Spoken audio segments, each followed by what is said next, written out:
Great. Thank you, Jerry, for that introduction, and thank you everyone for being here, being present with us for this webinar. Thank you so much. Yeah, so I call this presentation "Unlocking the Nutrient Value of Manure in Alfalfa Production." And it's really a simple outline where we'll start with just the basics, talking a little bit about the different nutrients. Of course, I will not go through all the 17 essential nutrients, just highlighting a couple and then going from there into manure and effects and considerations with that. I think that laying the basis and talking about these nutrients is important for us to think about manure applications. So here we go. So let me just state this, right? Alfalfa does require nitrogen, right? The question is, where does that nitrogen come from? So established alfalfa, just like any other plant crop, we know that alfalfa will need nitrogen, but nitrogen or alfalfa as a legume is able to fix atmospheric nitrogen, right? So, but there are some circumstances, some conditions that yeah, where we as managers would have to apply additional nitrogen. And some of these cases are, for example, in your seeding year, just getting that alfalfa going, right? So before establishment, some nitrogen might be beneficial. Recommendations, UW recommendations, we say in our UW recommendations, we say that apply 30 pounds of N per acre in that year, especially on low organic matter soils.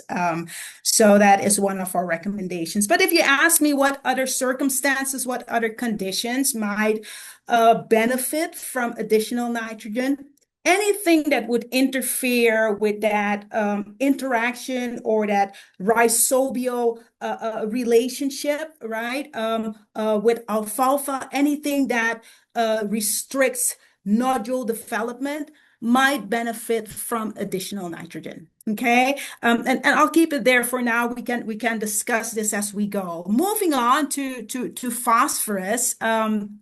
So phosphorus is important for root development and energy transfer in general within the plant, right?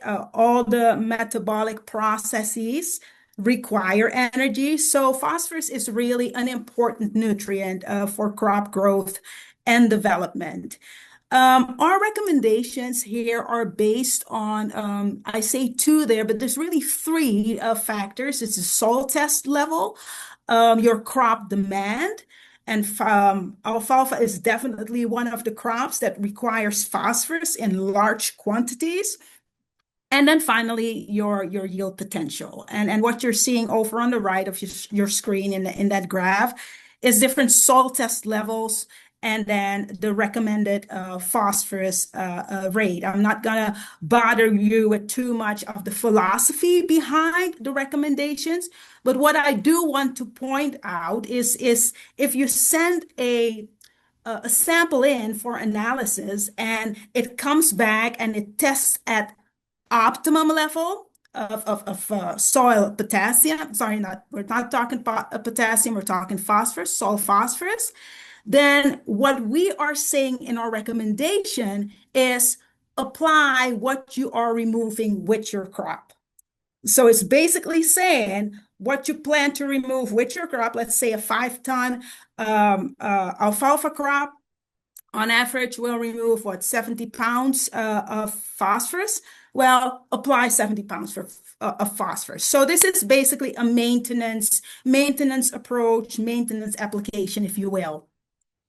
So I said this already. So it's basically replace, right? Replace what you remove with the crop. Now, anything higher than that, right? If your soil test level is high, right? What we are saying there is don't apply so much. Don't apply so much. You can see that the recommended phosphorus goes down. That's the magenta colored bars here in the graph.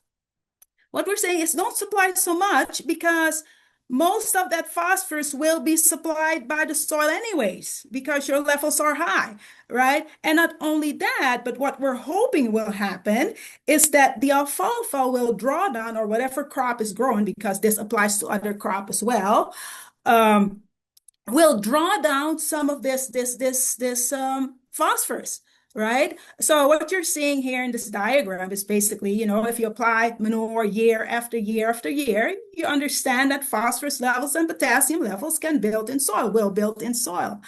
Now, if you reduce those levels of application, right? Alfalfa being a crop that requires lots of phosphorus, lots of potassium, especially, right? It can draw down those levels of phosphorus and potassium back to an optimum level, if that makes sense. So that's that.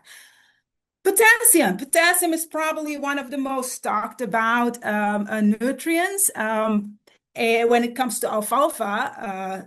Definitely.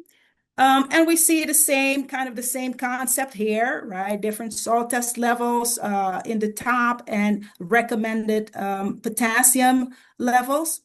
And it's interesting to note that when we look at optimum levels for potassium in the soil, it ranges from 81 to 140, right? So for on sandy soils, it's 81 to 120. So you're sending your salt test and salt sample, sorry, and it comes back between 81 and 120. That's optimum, right? For a sandy soil. For a loamy soil, it's between 111 and 140, right?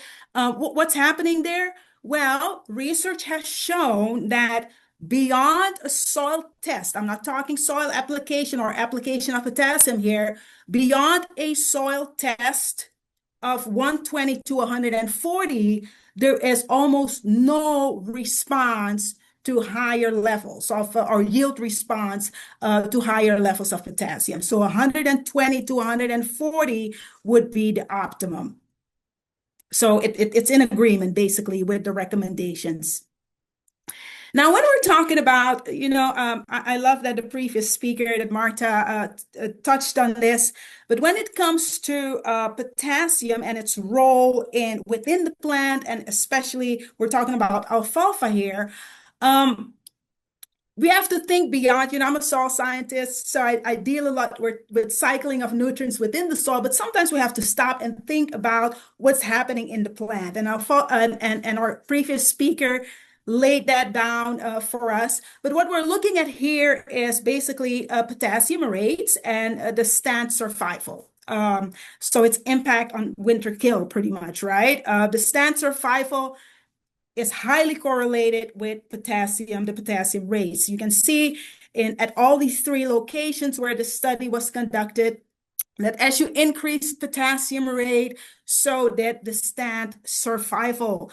And this must, even though there is not one specific mechanism that can be pointed out or pinpointed for what's happening here, I think because of the role of potassium in water regulation and sugar transport, Marta mentioned this, right?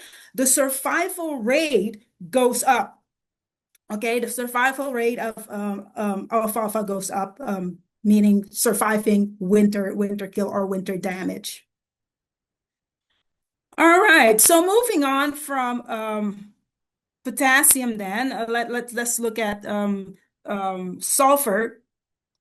I don't want to belabor the fact that, when we talk about sulfur over time, we have seen a decrease of sulfur levels in the soil, right? Due to reduced sulfur emissions. And what we're seeing here in the last 25 years or so, 2 surveys were conducted where you can clearly see over time that the number of samples, so they pulled tissue samples, right? Send them in for analysis and looked at the number of samples that fell within the deficiency range or sufficiency or whatever. And you see that the earlier survey that was conducted showed that 16% of the samples showed a deficiency, whereas so many years later, right, the most recent survey, and a couple of us on this call are currently working on putting work together, proposal together to do the next survey. But you can clearly see that number going up. So the question is, where are we at today, right? So where are we at today? And that, I think, is a question that we should answer. All right, so the effect of sulfur then, when we look at some work out of the University of Minnesota, we see a clear effect of annual applications of sulfur to dry forage yield, right? We see dry forage yield increasing with 10 pounds and 20 pounds of sulfur applied annually. Our recommendations say between 25 and 30 pounds of sulfur per acre incorporated at seeding, or 15 to 25 pounds of sulfur top dressed on established stands would be beneficial. All right, then I want to highlight one more nutrient, boron. There isn't much evidence to show that boron is one of those nutrients that has a direct impact on yield, increasing yield. However, we know that from a nutrient or nitrogen fixation standpoint, it's definitely important. We know it's important for nitrogen fixation, right? And so there's a high demand for it. Alfalfa has a high demand for boron. Again, we don't see a direct impact on yield levels, but we know it's essential for alfalfa. And we do recommend, based on the fact that alfalfa has a high demand for it, we do recommend that if your soil tests low or very low, that you do apply some boron. We have here 3 pounds per acre and 2 pounds per acre if you're in the very low to low range of soil test. And yeah, again, there's a high demand for boron. And again, people, and if you're not sure whether to apply a micronutrient, not just boron, make sure that you soil test, right? That's the big takeaway here. When we're looking at manure specifically, the benefit of applying manure or having the option of applying manure to alfalfa is that alfalfa provides a wider window, right? An extra land area for us to apply manure to, right? And in addition, manure is also an important nutrient source. We know, I just said it, alfalfa requires high rates of nutrients, so it would benefit from having manure applied to it. Alfalfa is also a good recycler of nitrogen, so concerns related to leaching loss of nitrate, right, is compensated for with alfalfa and its ability to go deep into the soil and go after that nitrogen. There's different strategies as it pertains to manure application. You can do it immediately prior to alfalfa seeding. You can top dress it to establish alfalfa shortly after a cut, so in between cuts, or following that last alfalfa harvest in preparation for the grain crop. Right. This was a study conducted late 80s, early 90s, both in Minnesota and Wisconsin. And interestingly enough, you see, so if you increase your rate of manure, you see a control, no manure, and then 3,000 gallons per acre, 6,000, 12,000 gallons per acre applied. You can see an increase in the alfalfa yield, forage yield. And so no surprises there. We expected that. However, a big however with anything applied with heavy machinery is, of course, compaction. So there were two problems at the Waseca site that I want to highlight here. Is compaction due to heavy traffic. And two is the other thing is weediness. So a lot of weed pressure, and that is to be expected with manure application, right? Because not only are you applying nutrients to a crop, but you're also applying nutrients in general to weeds. That's one. Two is that you also in manure have some weeds that survived, right? So weeds that can just hit the ground running pretty much and can grow.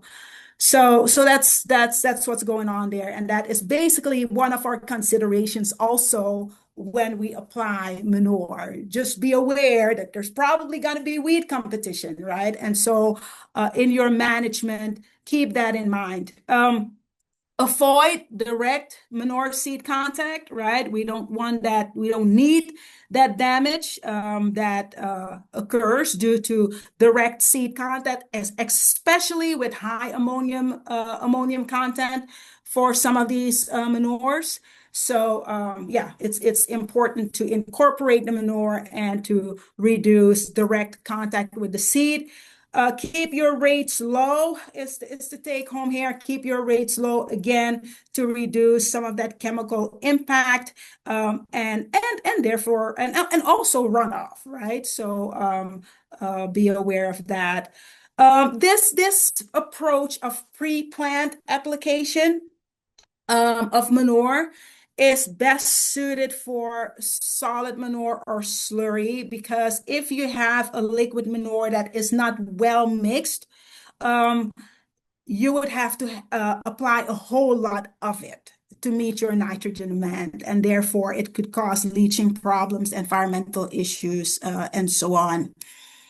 With top dress application, you have to be always extra careful, right? You can cause injury. I mentioned compaction earlier, but also nutrient runoff. And that's an interesting, and I will show some graphs in a little bit about that. But the recommendation here is our consideration is to apply manure to older stands. Why older stands? Because with younger stands of alfalfa, you're running the risk that if you do the damage early on, that with subsequent cuttings, that stand never recovers, if that makes sense, right? It never recovers from that damage. So do it in older stands to reduce that risk.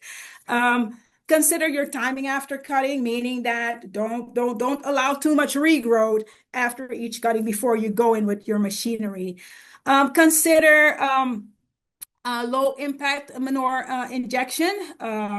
So low disturbance manure injection, and I'll come back to that.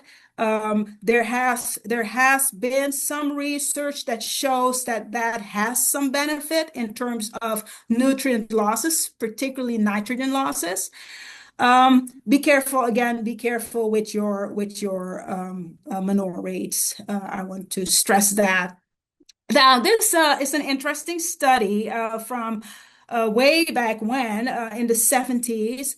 But what was interesting to me, so they looked at runoff, they looked at nutrient loss and runoff here. And what was interesting to me is that it seemed that manure applied in late fall, winter, late fall, winter time frame, that alfalfa cover could increase nutrient loss. So that vegetative cover was almost an extra barrier causing more nutrient loss and runoff. So that was interesting to note. I haven't seen any follow-up of study, but it would be good to kind of look more into that and what is causing that. The other thing I mentioned, the manure application. This study conducted in Marshfield looked at different methods of application, and that low disturbance injection versus broadcast and banding and whatnot. And what they found is that in 2 out of 3 years, it really didn't matter. There was no, in terms of dry matter yield, that is, right? They found no significant difference between whatever method they used for application.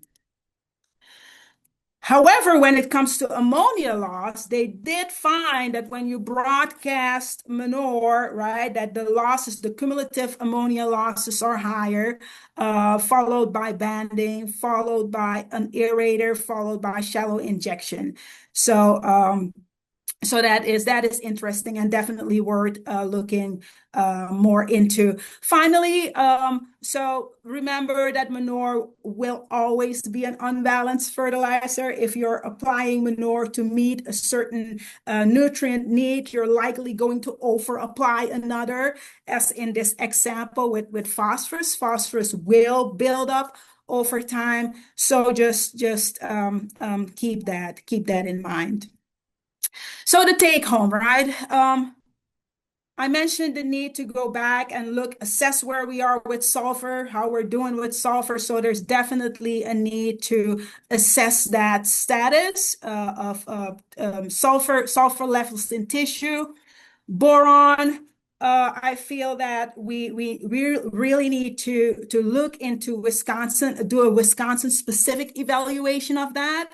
The fact that we haven't seen a consistent response in terms of yield and chemical composition does not mean that we don't need to look deeper into boron as a nutrient, because it is essential for that nitrogen fixation.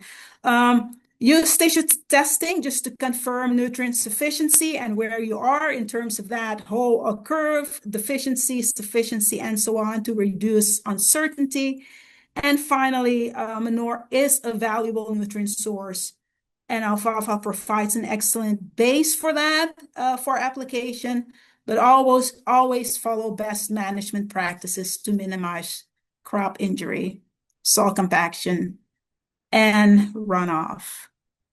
And with that, thank you for your time. Thank you for your attention. And I'll take your questions. Well, thank you, Natasha. Will you be able to stick around for the remainder of the webinar if some pop up in the chat? I don't see any right Well, now that are in the yeah, chat, but there's a couple related to soil test results there recently asked. So appreciate the yeah, sure. time, and thanks for supporting the Focused on Forage again this year.